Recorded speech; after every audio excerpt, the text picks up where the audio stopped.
Hello, everyone. I'm Sign1News anchor Martha Anger. Here's a quick look at the top trending stories making headlines today. If you post an interesting comment about this update, we may add it at the bottom of the screen.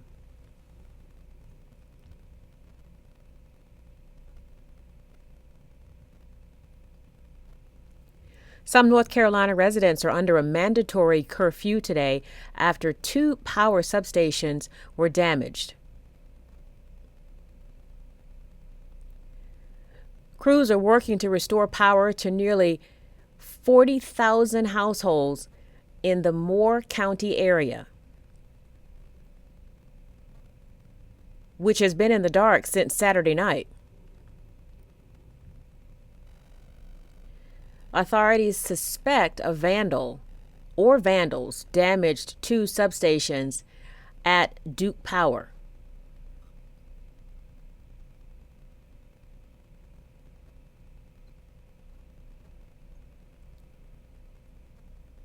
Duke Energy says they're working around the clock, but it could take a few days before all the necessary work is complete.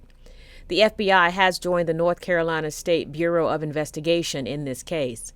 A shelter has been opened up with a generator, bathroom, and shower for residents in need. So far, no word on a possible motive or who is responsible.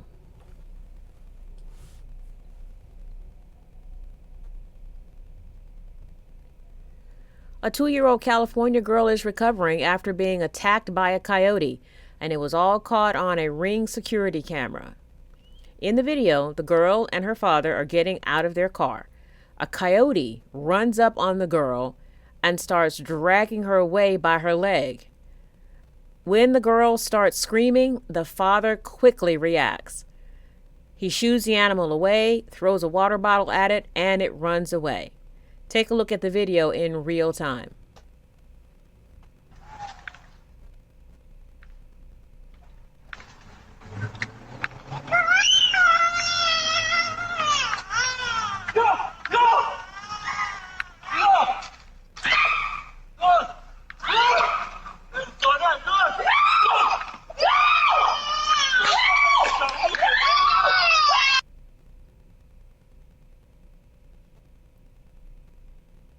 The mother saw blood on her daughter's pants, so she rushed her to the hospital for rabies shots. So far, the California Department of Fish and Wildlife has been unable to catch the coyote and euthanize it. The family says the girl is doing better, but both of their children were traumatized by the experience.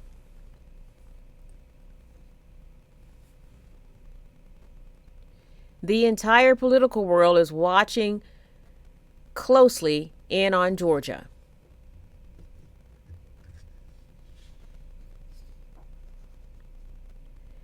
The Senate runoff election between Democratic Senator Raphael Warnock and Republican challenger Herschel Walker is almost over. Both candidates are making their final pitch to voters before Tuesday's runoff election.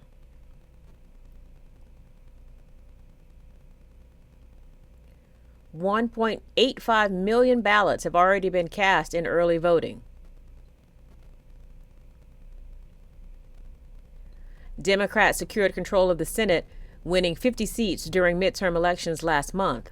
However, Senate Republicans are hoping to gain a seat in order to keep a 50-50 split. A CNN poll shows Warnock with a narrow lead over Walker. So Warnock is leading for now.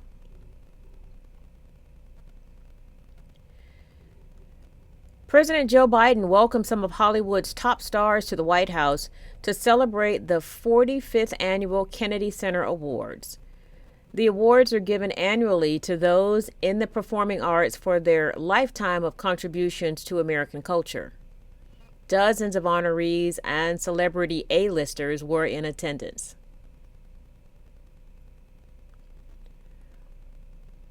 Also in attendance, House Speaker Nancy Pelosi's husband, Paul. He made his first public appearance since he was attacked at his home in October. Pelosi wore a black hat to cover the bandages on his head.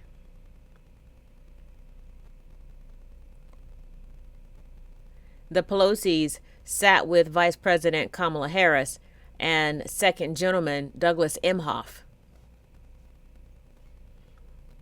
And President Biden acknowledged Pelosi's presence with a fist bump, and the crowd responded with loud applause. CBS will broadcast the Kennedy Center Honors on Tuesday, December 28th at 8 p.m. Eastern.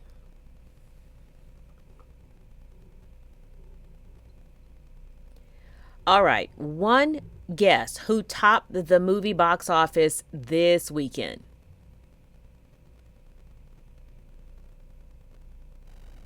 Yep, you guessed right. Black Panther: Wakanda Forever won for the fourth straight week. It grossed over $17.6 million. And it now has a domestic total of $393.7 million. That's the third highest total of any film this year. Globally, the movie has raked in $733 million.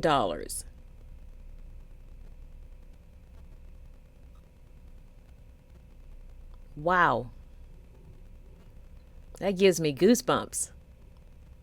Black Panther deserves it.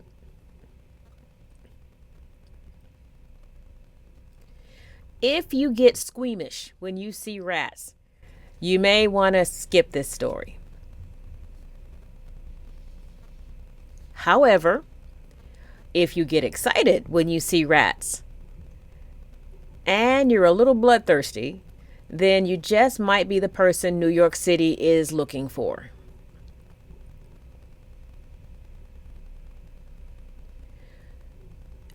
New York City has a notorious problem with rats.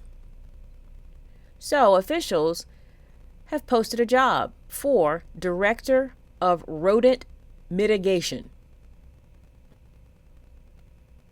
or Rat Czar.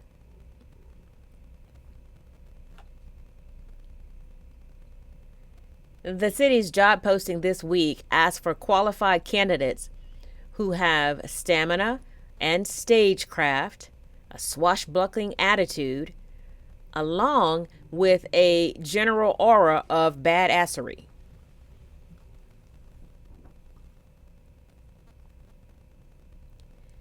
Basically, they need to be willing to catch and kill. Sometimes by hand.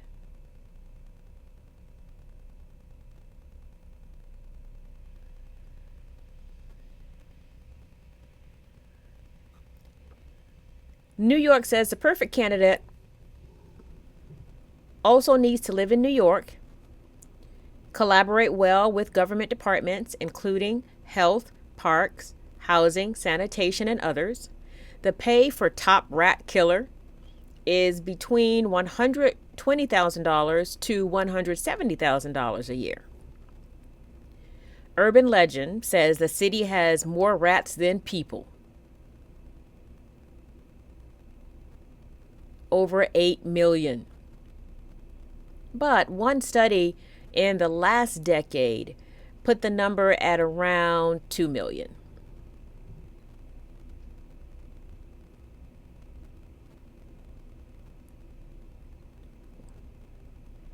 But I do want to share my honest opinion about this. I hope that the rat czar that they hire is humane. Maybe they could hire a rat whisperer, someone that could use music, possibly, to lure the rats out of the city. I know rats can take over, but I hope that they don't destroy the rats. I hope the job that they're offering is definitely humane. That's just my opinion. And finally, check out this amazing story. A North Carolina woman had a day she'll never forget after giving birth and winning the lottery on the same day. She delivered her baby girl November 9th. Then just hours later, she won $100,000 in the Powerball lottery drawing. The woman said her new baby brought her luck, since she uses her children's birthdays to pick her numbers.